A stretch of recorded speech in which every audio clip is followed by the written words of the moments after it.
Hello everyone, welcome to Tej civil services. Tej civil services में आप सभी का स्वागत है। मेरा नाम प्रभात है और आज मैं आप लोगों के लिए major ports and minor ports के वीडियो लेकर के आया हूं। तो भारत के बंदरगाह के बारे में हम पढ़ेंगे इसमें और जानेंगे कि भारत में कितने बंदरगाह हैं, कितने बड़े बंदरगाह हैं और कितने छोटे बंदरगाह हैं और कौन सा बंदरगाह किस राज्य में है। तो हर एक बंदरगाह के बारे में हम लोग डिटेल से पढ़ेंगे और हम जानेंगे कि पोर्ट्स क्या होते हैं, हार्बर क्या होते हैं और डक्स क्या होते हैं। ये सब पॉइंट के बारे में भी हम जानेंगे। तो आइए वीडियो शुरू करते हैं। वीडियो शुरू करने से पहले यदि आपने अभी तक हमारे चैनल को सब्सक्राइब नहीं किया तो तुरंत सब्सक्राइब करें, लाइक करें, बेल आइकन दबा लें जिससे कि आपको और हमारे आने वाले वीडियोज़ की जानकारी मिलती रहे। तो आइए वीडियो शुरू करते हैं। वीडियो शुरू करने से पहले हम कुछ पॉइंट्स पर बात करेंगे जो कि बहुत इंपॉर्टेंट पॉइंट्स हैं। बंदरगाह के बारे में हम आपको बताएंगे, पोर्ट्स क्या होते हैं, हार्बर क्या होते हैं, डक्स क्या होते हैं, ये सब भी जान लेते हैं पहले। तो पॉइंट टू पॉइंट हम चलेंगे। यदि आप कहीं नोट्स बना रहे हो ऑफलाइन तो इसे पॉइंट टू पॉइंट ज़रूर लिखें जैसा मैं बोलता जाता हूँ। तो पॉइंट टू पॉइंट देखेंगे। पहला पॉइंट देखते हैं कि क्या पोर्ट्स क्या होते हैं। सबसे पहले हम ये जानेंगे, बाद में चलेंगे, बाद में एक एक बंदरगाह के बारे में डिटेल से हम पढ़ेंगे। तो सबसे पहले लेकिन बेसिक पॉइंट को जानना बहुत ज़रूरी है। तो पहला पॉइंट क्या होगा, पोर्ट होता क्या है, बंदरगाह होता क्या है। तो आप सब जानते होंगे, समुद्री इलाकों में आप जाते होंगे, राज्यों में जो जिन राज्यों की सीमा समुद्र से लगती है वहाँ पे बंदरगाह भी होते हैं। तो वहाँ पे आप सबको पता होगा सामान की ढुलाई होती है और सामान चढ़ाना उतारना जहाज़ पे, ये सब काम वहाँ पे होता है। तो उसे बंदरगाह कहते हैं। पोर्ट और हार्बर में अंतर होता है। पोर्ट और हार्बर एक ही चीज़ नहीं होती। हार्बर अलग चीज़ होती है और पोर्ट अलग चीज़ होता है। पोर्ट में क्या होता है कि जहाज़ पर सामान की ढुलाई होती है और सामान चढ़ाना उतारना ये काम बंदरगाह पर होता है। हार्बर क्या होता है, तो आप कहीं अगर नोट्स बना रहे हो तो आप हेडिंग डाल के लिख सकते हैं कि हार्बर क्या होता है। तो हार्बर में आपको बता दूं कि हार्बर वह इलाका होता है जो समुद्र का शांत एरिया होता है। मतलब वहाँ पर जल एकदम स्थिर होता है। तो अगर जल स्थिर होगा तो वहाँ पे जहाज़ को खड़ा करना बहुत आसान होगा। तो उसे हार्बर कहते हैं। जहाज़ को आप आराम से टिका सकते हैं वहाँ पे और एक तरह से जहाज़ की पार्किंग आप कह सकते हैं इसे। तो उसे ही हार्बर कहते हैं, जहाँ जहाज़ को आराम से टिकाया जा सके, पार्किंग की जा सके, तो उसे हार्बर कहते हैं। पोर्ट्स क्या होता है, जहाँ पर सामान की ढुलाई होती है जहाज़ों पर और सामान चढ़ाना उतारना ये काम बंदरगाह पे होता है। और डक क्या होता है, डक DOCK डक्स क्या होते हैं। डक वह जगह होती है जहाँ पर डिज़ाइन किया जाता है जहाज़ों को, एक तरीके से मान लें कि जहाज़ों को जहाँ रिपेयर किया जाता है तो उन्हें डक्स बोलते हैं। तो ये भी हमने जाना कि डक्स क्या होते हैं। और अब हम जानेंगे जिस पर हम बात कर रहे हैं, जिस पर हमारा वीडियो है, major ports and minor port. Major port किसके अधीन आता है और माइनर पोर्ट किसके अधीन आता है। तो मेजर पोर्ट किसके अधीन आता है, तो मेजर पोर्ट सभी जितने भी होते हैं सब भारत सरकार के अधिकार क्षेत्र में आते हैं, केवल एक को छोड़ के। कौन सा छोड़ के, एन्नौर बंदरगाह को छोड़ के, जो कंपनी अधिनियम 1956 द्वारा प्रशासित है। सभी मेजर पोर्ट जो हैं वो पोर्ट ट्रस्ट एक्ट 1963 द्वारा शासित हैं। तो ये भी आप याद रखिएगा, पोर्ट ट्रस्ट एक्ट बना था 1963 में, तो उसी के द्वारा ये संचालित होता है। एन्नौर बंदरगाह ये तमिलनाडु में है। तो अभी हम इसके बारे में बात करेंगे। कामराजार बंदरगाह भी बोलते हैं इसे, एन्नौर को। तो ये सब हमने जाना। और माइनर पोर्ट्स क्या होते हैं। मेजर पोर्ट तो हमने जाना क्या होते हैं, माइनर पोर्ट्स क्या होते हैं। तो इन्हें हिंदी में बोलते हैं लघु बंदरगाह। लघु बंदरगाह संबंधित राज्य सरकारों के समुद्री बोर्ड, जिसे GMB बोलते हैं, उसके अधिकार क्षेत्र में आते हैं। तो ये राज्यों के अधीन आते हैं। राज्य के बंदरगाह, छोटे बंदरगाह और बड़े बंदरगाह केंद्र सरकार के अधीन आते हैं, भारत सरकार के। तो ये सब हमने जाना। अब आइए बंदरगाह पे और भी पॉइंट्स जानते हैं आगे। तो और भी पॉइंट्स हम जानते हैं। वाटरवेज के बारे में आपको बता दूं मैं यहाँ पे एक और पॉइंट। जल मार्ग कितने हैं, तो अभी पाँच जल मार्ग हैं हमारे पास और 106 नए बन रहे हैं अभी। तो टोटल कितने हो गए, 111 हो गए। तो ये हमारा अपडेटेड वीडियो है। अगर आप कहीं नोट्स बना रहे तो उसको जरूर इस पॉइंट को जरूर लिखें। हमारे पास 5 जल मार्ग हैं और 111 की अभी योजना चल रही है बनाने की, जिस पर काम चल रहा है। तो ये भी आप याद रखिएगा, टोटल 111 हो गए हैं। 5 थे और 106 और बन रहे हैं नए। और एक और मैं पॉइंट आपको बताना चाहता हूँ, भारत में टोटल 13 बंदरगाह हैं। कितने बंदरगाह हैं, 13। एक एन्नौर बंदरगाह जो है वो प्राइवेट कंपनी के रूप में काम करता है। तो और 13वां बड़ा बंदरगाह कौन सा बना था अभी हाल ही में, तो ये वधावन बंदरगाह बना था, महाराष्ट्र में है।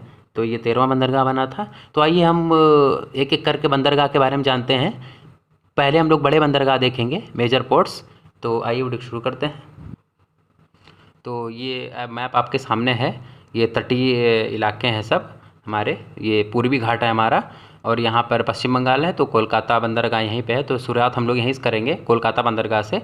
अगर आप नोट्स बना रहे तो वहाँ पे लिखें, हेडिंग बना लें। कोलकाता बंदरगाह के बारे में आपको बताऊँगा मैं, एक एक करके हर बंदरगाह के बारे में हम लोग जानेंगे डिटेल में। तो सबसे पहले कोलकाता बंदरगाह की बात करते हैं। ये देखिए हल्दिया एयरपोर्ट भी यहीं पे है बगली में। तो कोलकाता बंदरगाह सबसे पुराना बंदरगाह है हमारा, ये भी आप जान लें सबसे पहले कोलकाता बंदरगाह के बारे में कि ये हमारा सबसे पुराना बंदरगाह है। और ये किस नदी पर है? तो ये हुगली नदी पर है। और इसके भी 2020 में 150 साल भी पूरे हो गए थे, और प्रधानमंत्री मोदी ने कलकत्ता जाकर इसका उद्घाटन भी, इसके समारोह में शामिल भी हुए थे प्रधानमंत्री जी। और उसमें वहाँ पर इसका नाम भी चेंज कर दिया गया है। कोलकाता बंदरगाह का नाम अब डॉक्टर श्यामा प्रसाद मुखर्जी के नाम पर रख दिया गया है। तो ये हमारे 13 बंदरगाहों में सबसे पुराना बंदरगाह है। तो ये भी आप याद रखिएगा। और एक पॉइंट्स में और आपको बता दूं कि ये एक रिवराइन बंदरगाह है, ये रिवराइन पोर्ट है। और हल्दिया पोर्ट भी जो है वो भी रिवराइन पोर्ट है। और एक और पॉइंट्स था इसमें, हाँ, कोलकाता बंदरगाह इम्पॉर्टेंट पोर्ट है हमारे लिए, क्योंकि जो पूर्व के देश हैं, जो मतलब जो लैंड लॉक कंट्रीज़ हैं हमारे, जैसे नेपाल हो गया, भूटान हो गया, हमारे पड़ोसी, तो ये लैंड लॉक हैं, इनका कोई समुद्री एरिया नहीं है। तो इनका व्यापार भी यहीं से होता है, कोलकाता बंदरगाह से। जैसे कोई सामान अगर आया नेपाल भूटान का, तो ये सबसे पहले कोलकाता बंदरगाह पे आ जाएगा, और फिर इसके बाद सड़क मार्ग से ये इनके देश पहुँच जाता है। तो ये भी हमने जाना। कोलकाता पोर्ट को गेटवे टू ईस्टर्न इंडिया भी बोलते हैं। तो ये सब हमने जाना। ये 150 साल पूरे हो गए हैं 2020 में कोलकाता बंदरगाह के। तो ये पश्चिम बंगाल में है। अगला पोर्ट देखते हैं इसी में, हल्दिया। हल्दिया पोर्ट क्या है? हल्दिया ये कुछ नहीं है, ये इसी के भार को कम करने के लिए बनाया गया था। हल्दिया पोर्ट कोलकाता बंदरगाह के 10 या 12 किलोमीटर दूरी पर होगा ये हल्दिया पोर्ट। तो हल्दी रिवर होती है, नदी है, तो ये हुगली रिवर पर है। और कोलकाता से ये नहीं 105 किलोमीटर दूर है। हाँ, 105 किलोमीटर दूर पर है ये कोलकाता बंदरगाह से। तो ये हमने जाना हल्दिया एयरपोर्ट। अब जानते हैं पारादीप बंदरगाह। पारादीप बंदरगाह कहाँ है? तो बगली में एक हमारा राज्य लगता है उड़ीसा। तो ये उड़ीसा में पड़ता है पारादीप बंदरगाह। ये महानदी के डेल्टा पर स्थित है, महानदी के डेल्टा पर स्थित है ये। कटक से 100 किलोमीटर दूरी पर पड़ता है ये पारादीप बंदरगाह। तो ये भी हमने जाना। यहाँ पर बड़े जहाज़ की आसानी हो जाती है ना, क्योंकि यहाँ पर पानी की गहराई बहुत है। ये पारादीप बंदरगाह पे पानी की गहराई बहुत है, इसलिए जहाज़ों का आना बहुत आसानी से हो जाता है। और ये 8वां बड़ा बंदरगाह है, ये भी मैं आपको बता दूं, भारत का ये 8वां बड़ा बंदरगाह है। यहाँ से जापान को आयरन ओर दिया जाता है, आयरन के अयस्क जिसे बोलते हैं, कोल और कई सारी चीज़ें, क्रूड ऑयल जिसे यहाँ से एक्सपोर्ट होता है इस बंदरगाह से, पारादीप से, जो कि उड़ीसा में है। अगला बंदरगाह देखते हैं हम लोग, विशाखापट्टनम। देखिए विशाखापट्टनम आंध्र प्रदेश, एग्जीक्यूटिव कैपिटल भी है विशाखापट्टनम आंध्र प्रदेश की। तो विशाखापट्टनम बंदरगाह के बारे में जानेंगे कि ये भारत का सबसे गहरा बंदरगाह है। ये भी आप एक पॉइंट अगर कहीं लिख रहे हो तो पॉइंट्स बनाकर जरूर लिखें कि ये भारत का सबसे गहरा बंदरगाह है। कौन सा? विशाखापट्टनम सबसे गहरा बंदरगाह यही है। इसमें जहाज़ निर्माण भी होता है यहाँ पे विशाखापट्टनम बंदरगाह पे, और जहाज़ की मरम्मत भी होती है यहीं पे। विशेषकर यहाँ पर बेलाडीला खानों से, बेलाडीला की खाने आपको पता होगा, जो कि छत्तीसगढ़ में है। तो यहाँ से जापान तक निर्यात किया जाता है। विशाखापट्टनम हमारी नेवी का पूरी कमान का मुख्यालय भी है। तो ये सब हमने जाना विशाखापट्टनम पोर्ट के बारे में। अगला देखते हैं काकीनाडा। काकीनाडा भी वहीं पे है, आंध्र प्रदेश में है।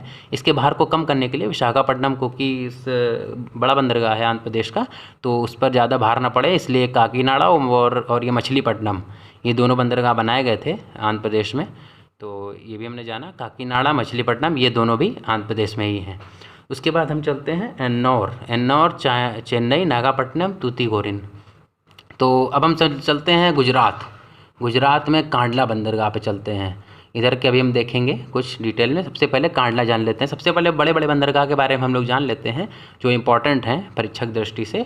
तो कांडला बंदरगाह का नाम भी चेंज हो गया है, इसे पंडित दीनदयाल उपाध्याय के नाम पर रखा गया है, कांडला एयरपोर्ट का नाम। और इसे एक और नाम से जाना जाता है, महाराजा खेनगारजी के नाम से भी जाना जाता था। ये एक ज्वारीय बंदरगाह है, ये भी मैं आपको बता दूं, इम्पोर्टेंट पॉइंट है ये। कांडला बंदरगाह जो है गुजरात में, ये एक ज्वारीय बंदरगाह है। कांडला, दीनदयाल पोर्ट बोलते हैं इसे। ये कच्छ ज़िले में स्थित है, कच्छ की खाड़ी में, कच्छ की खाड़ी वहीं पे है गुजरात में, तो ये वहीं पे स्थित है। दीनदयाल पोर्ट बोलते हैं इसे। और दीनदयाल पोर्ट ने एक वर्ष में 100 MMT, यानी कि इसने एक रिकॉर्ड बनाया था कि 100 MMT कार्गो को संभाल कर इतिहास रचा था। तो ये मील का पत्थर हासिल करने वाला पहला पोर्ट बना। इसके दबाव को कम करने के लिए वाडीनार में टर्मिनल विकसित किया गया था। ये भी आप अगर नोट्स बना रहे तो उसको पॉइंट्स में ज़रूर लिखें। और सूरत पोर्ट भी है, इसी के भार को कम करने के लिए बना था ये कांडला बंदरगाह को। कई सारे पोर्ट बन जाते हैं अगल बगल जो कि भार कम करते हैं, यहाँ से भी एक्सपोर्ट होता है, इम्पोर्ट एक्सपोर्ट। तो पोरबंदर बंदरगाह और सूरत बंदरगाह भी यहीं पे थे।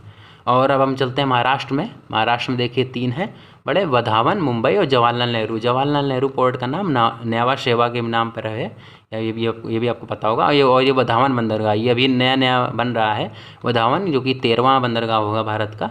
और मुंबई बंदरगाह के बारे में कुछ जान लेते हैं हम। मुंबई पोर्ट एक हार्बर पोर्ट है और भारत का सबसे बड़ा बंदरगाह है। सबसे बड़ा बंदरगाह कौन सा है भारत का, तो मुंबई बंदरगाह है। 20 किलोमीटर लंबा और 6 से 10 किलोमीटर चौड़ा है ये। इससे अफ्रीका, यूरोप तक व्यापार होता है, तो ये भी हमने जाना। और जवाहरलाल नेहरू पोर्ट भी है यहीं पे बगल में है, और वधावन एयरपोर्ट भी है जो कि 13वां एयरपोर्ट है। अब हम चलते हैं गोवा में। गोवा में कौन कौन से हैं देखिए, पणजी, मर्मुगांव और मंगलौर तो कर्नाटक में पड़ता है, लेकिन 2 हैं, पणजी, मर्मुगांव। मर्मुगांव ये एक जुआरी बंदरगाह है, जो कि एस्चुरी बोलते हैं इसे इंग्लिश में। यहाँ से आयरन और एक्सपोर्ट होता है। और अगला देखते हैं, गोवा में कितने हो गए, पणजी राजधानी भी है गोवा की। मंगलौर एयरपोर्ट बोलता हूँ, पोर्ट। मर्मुगांव मंगलौर पोर्ट कहाँ पे है, तो ये कर्नाटक में है। तो ये गोरुपारा नदी के मुहाने पर है, ये कर्नाटक में है। और कुद्रेमुख के लॉ एक्स यहाँ से एक्सपोर्ट होता है। तो अगला बंदरगाह देखते हैं हम लोग। तो अब हम लोग केरल चलते हैं, कोच्चि में। कोच्चि में देखिए कौन कौन से हैं, कोच्चि और अल्पुझा बंदरगाह और कोच्चि एयरपोर्ट। कोच्चि एयरपोर्ट के जो बारे में जान लेते हैं। वेम्बनाथ कोल नदी पर है ये। कोच्चि को क्वीन ऑफ अरेबियन सी भी बोलते हैं, और ये एक नेचुरल हार्बर भी है, तो ये भी हमने जाना। केरल में कितने थे, कोच्चि और अल्पुझा। अब हम चलते हैं तमिलनाडु में बड़ा बंदरगाह कौन सा है, तो चेन्नई के बारे में कुछ जानते हैं हम। ये सबसे पुराने बंदरगाहों में से एक है, ये आप सबको पता होगा, आपने पढ़ा होगा। ये एक प्राकृतिक बंदरगाह है, ये भी इम्पोर्टेंट पॉइंट है इसका, चेन्नई बंदरगाह का, कि ये एक प्राकृतिक बंदरगाह है। और यहाँ पर पानी गहरा है, मतलब पानी यहाँ गहरा नहीं है। यहाँ पर भारत का सबसे पहला डेडिकेटेड कंटेनर टर्मिनल भी बना था, जो कि कब बना था, तो 1983 में बना था, ये भी आप याद रखिएगा। और इसके भार को कम करने के लिए एन्नौर बंदरगाह भी यहाँ पर बना है, नागापट्टिनम बंदरगाह भी यहीं पे है, और तूतीकोरन बंदरगाह भी यहीं पे है, तमिलनाडु में ही है। और एन्नौर बंदरगाह के बारे में आपको बता दूं, इसे कामराजार पोर्ट भी बोलते हैं। ये एकमात्र पोर्ट जो है जो कि कंपनी की तरह काम करता है, मतलब कि ये भारत का कारपोरेट बंदरगाह है, मतलब कारपोरेट मेजर पोर्ट है। और तूतीकोरिन के बारे में आपको बता दूं मैं, तमिलनाडु में ये भी है। और ये एक प्राकृतिक डीप सी हार्बर है, श्रीलंका से व्यापार के लिए काफ़ी इंपॉर्टेंट है, जो कि सबसे दक्षिण में पड़ता है ये तूतीकोरिन, तो इसलिए श्रीलंका से व्यापार करने में आसानी होती है। और ये सब तो हमने ये कुछ बड़े बंदरगाह जाना। अब हम चलते हैं कुछ छोटे बंदरगाह पे, जो कि परीक्षा की दृष्टि में पूछे जाते हैं, कभी कभी पूछ ले जाते हैं। छोटे मोटे बंदरगाह जैसे पीपावाव बंदरगाह हो गया, नागापट्टिनम हो गया, मछलीपट्टनम हो गया, वेबराडू बंदरगाह हो गया, और कामराजार हो गया, तो ये सब पूछा जाता है। पीपावाव हो गया, जाफराबाद हो गया, जखाव हो गया, तो ये सब छोटे बंदरगाह भी हैं, जो कि 200 लगभग छोटे बड़े बंदरगाह हैं, छोटे बंदरगाह हैं। तो कुछ इंपॉर्टेंट बंदरगाह हम वो भी देखेंगे, माइनर पोर्ट्स। तो आइए माइनर पोर्ट्स पे चलते हैं। तो ठीक है, अब हम लोग आ गए माइनर पोर्ट्स पढ़ेंगे हम लोग थोड़े से पहले। अभी तक हमने मेजर पोर्ट्स पढ़े थे। तो आइए जानते हैं, ये आंध्र प्रदेश है, आंध्र प्रदेश का तटीय इलाका है ये। तो ये छोटे मोटे बड़े छोटे बंदरगाह हैं सब, तो मैंने नाम लिखे हैं, आइए एक एक करके जानते हैं। भावानापाडू ये भी आंध्र प्रदेश में ही है, सबसे ऊपर का इलाका जो लगता है आंध्र प्रदेश का, वहाँ पे स्थित है ये भावानापाडू पोर्ट, जो कि माइनर पोर्ट है आंध्र प्रदेश का। आंध्र प्रदेश है ये, मैं आपको बता दूं। मेघावरम भी इम्पॉर्टेंट है परीक्षा की दृष्टि से, ये भी कई बार पूछा गया है। मेघावरम बंदरगाह, तो ये भी आंध्र प्रदेश में है। विशाखापट्टनम मैंने आपको बता ही दिया। अगला देखते हैं नाकापल्ली भी इम्पॉर्टेंट है। काकीनाडा के बारे में आपको बताया मैंने। और नरसापुरम भी आंध्र प्रदेश में है। अगला देखते हैं निज़ामपट्टनम, निज़ामपट्टनम भी आंध्र प्रदेश में है। और वोडारेबू भी इंपॉर्टेंट है परीक्षा की दृष्टि से। रामायपट्टनम, रामायपट्टनम रेलवे में कभी पूछा गया था ग्रुप डी में, किसी एग्जाम में ग्रुप डी के। रामायपट्टनम बंदरगाह कहाँ पर है, तो ये आंध्र प्रदेश में है। कृष्णपट्टनम, कृष्णपट्टनम में अभी अदानी ग्रुप ने काफ़ी हिस्सा खरीदा है कृष्णपट्टनम में, तो ये कृष्णपट्टनम बंदरगाह आंध्र प्रदेश में है। और कौन सा है, दुग्गाराजुपट्टनम, दुग्गाराजुपट्टनम को मेजर पोर्ट बनाने की बात चल रही थी, लेकिन केंद्र सरकार ने मना कर दिया है। तो और भी कुछ जानेंगे अगल बगल के बंदरगाह। मछलीपट्टनम मैंने आपको बता ही दिया, आंध्र प्रदेश में है। तोंडांगी भी आंध्र प्रदेश में है। और गंगावरम भी आंध्र प्रदेश में है। तो ये सब छोटे बंदरगाह थे कुछ आंध्र प्रदेश के जो मैंने जाना। अब अगले राज्य में चलते हैं हम लोग। हाँ, तो अब हम आ गए कर्नाटक पे। तो ये माइनर पोर्ट्स हैं, मेजर नहीं है, माइनर पोर्ट्स हैं। कर्नाटक का ये इलाका है पश्चिमी घाट का। तो हम लोग देखते हैं कर्नाटक में कौन कौन से माइनर पोर्ट्स हैं। तो कुंदापुर इम्पॉर्टेंट है, पूछा जाता है। तोडरी भी कर्नाटक में ही है।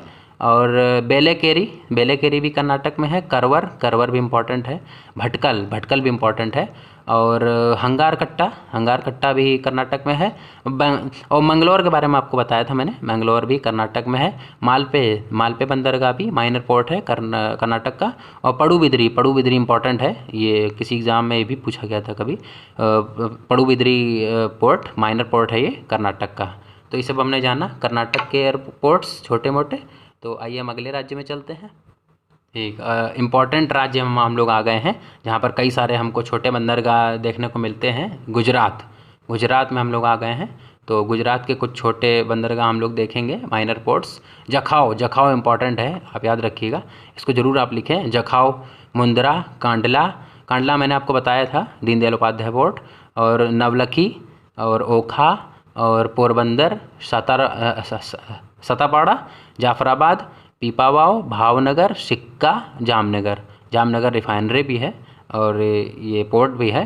तो कौन कौन से हो गए, सिक्का, जामनगर, भावनगर, पीपावाव इंपॉर्टेंट है परीक्षा की दृष्टि से। छारा बंदरगाह भी यहीं पे है। जाफराबाद, सातापाड़ा, पोरबंदर, ओखा।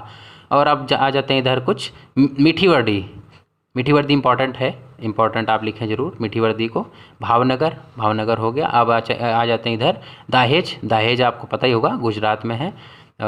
मगडला भी गुजरात में है। हजीरा में अभी तोप की फैक्ट्री भी थी। K9 वज्र टैंक भी यहीं पे बनता है हजीरा में। और ये हजीरा इंपॉर्टेंट है। हजीरा पोर्ट कहाँ है, गुजरात में। वंशी बरसी भी गुजरात में ही है। नरगौल भी गुजरात में है। तो ये सब हमने जाना गुजरात के कुछ छोटे मोटे पोर्ट्स। तो ये आप ज़रूर लिखें, मैप बना के ज़रूर लिखें आप इसे, सब इम्पॉर्टेंट है, ये पूछा जाता है पेपर में। छोटे मोटे बंदरगाह, छोटे पोर्ट्स और बड़े पोर्ट्स। तो आइए अगले राज्य में चलते हैं। ये देखिए एक और इम्पॉर्टेंट राज्य हम लोग आ गए, गोवा में। गोवा का तटीय एरिया ये पश्चिमी घाट का। तिरकल कहाँ है, तो ये भी गोवा में है। पणजी मैंने आपको बताया था। मरमुगांव आपको पता ही है। अब आप ये 3 याद रखिएगा बस, बैतूल, तलपोना और तिरकल। तो ये तीनों भी गोवा में ही हैं। तो ये माइनर पोर्ट्स हैं, तिरकल, बैतूल और तलपोना। तो ये गोवा के माइनर पोर्ट्स हैं। तो अगले राज्य में चलते हैं। एक और राज्य हम लोग इम्पॉर्टेंट आ गए, जो कि जहाँ पर कई सारे माइनर पोर्ट्स हैं, जो हम एक एक करके देखेंगे। तमिलनाडु के माइनर पोर्ट्स हैं ये। तो हम एक एक करके समझेंगे कौन कौन सा। एन्नौर मैंने आपको बताया था, कारपोरेट बंदरगाह है ये। और कट्टुपल्ली मैंने आपको बताया था। कडलर इम्पॉर्टेंट है परीक्षा की दृष्टि से। और थिरुकड्यूर भी तमिलनाडु में है। थिरुचुरपुरम भी तमिलनाडु में है। तुतीकोरिन के बारे में आपको बताया था मैंने, तमिलनाडु में है। नागापट्टिनम भी तमिलनाडु में है। और रामेश्वरम आपको पता ही होगा, रामेश्वरम भी तमिलनाडु में है, पोर्ट है ये भी। वलिनोक्कम भी तमिलनाडु में है। पुन्नोकयाल भी तमिलनाडु में है। पंबन ब्रिज भी है, पंबन एक पोर्ट भी है, तो पंबन अब याद रखिएगा। कुंडनकुलम भी पोर्ट है तमिलनाडु का। ये सब माइनर पोर्ट्स हैं तमिलनाडु के। मनप्पड़ भी तमिलनाडु का ही है, माइनर पोर्ट है ये भी। कन्याकुमारी के भी आपको पता होगा, माइनर पोर्ट है ये भी तमिलनाडु का। और कोलाचेल लास्ट है, कोलाचेल भी तमिलनाडु का माइनर पोर्ट है। तो ये सब हमने देखा कुछ छोटे बंदरगाह तमिलनाडु के। तो आइए हम अगले राज्य में चलते हैं। तो अगले राज्य में चलते हैं, ये भी इम्पोर्टेंट राज्य है उड़ीसा। उड़ीसा में केवल 2 ही हैं माइनर पोर्ट, बहावलपुर और गोपालपुर। तो ये 2 ही हैं, बहावलपुर और गोपालपुर, ये 2 ही उड़ीसा में हैं बड़े बंदरगाह।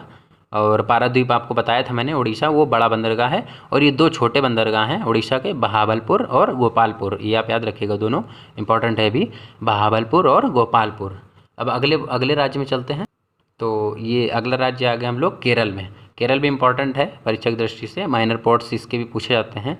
तो कन्नूर पोर्ट कहाँ है, ये आपको पता ही होगा, केरल में है, माइनर पोर्ट है। थालासेरे भी केरल में है। और कोझिकोड भी केरल में ही है। पन्नानी भी केरल में है। कोडिंगुलर भी केरल में है। अल्पुझा के बारे में आपको बताया था मैंने, अल्पुझा भी केरल में है। कोच्चि बड़ा बंदरगाह है केरल का, तो कोच्चि भी यहीं पे है। कोल्लम पोर्ट भी केरल में है। तिरुवनंतपुरम राजधानी भी है, पोर्ट भी है, तो ये भी केरल में है। और कासरकोड भी केरल में है। और निंदाकारा इंपॉर्टेंट है परीक्षा की दृष्टि से, इसे आप जरूर लिखें, निंदाकारा केरल का, ये भी कहीं पूछा गया था एग्जाम में, निंदाकारा भी इम्पॉर्टेंट है। तो ये सब हमने जाना प्रायद्वीपीय भारत के बंदरगाह, जो कि कई अलग अलग राज्यों में कई सारे बंदरगाह, छोटे बड़े बंदरगाह के बारे में हम लोगों ने जाना। तो ये था हमारा complete video major ports and minor ports का। तो ये आपको वीडियो कैसा लगा आप ज़रूर कमेंट्स में लिख के बताएं, और इस वीडियो को अधिक से अधिक लोगों तक तुरंत शेयर कर दें, जिससे कि और भी लोगों का फ़ायदा हो सके। तो मिलते हैं फिर अगले वीडियो में स्टैटिक जीके के, ऐसे ही हम लोग कवर करेंगे स्टैटिक जीके मैप के माध्यम से। तो मिलते हैं अगले वीडियो में फिर। Thanks for watching Tej civil services. जय हिंद, जय भारत।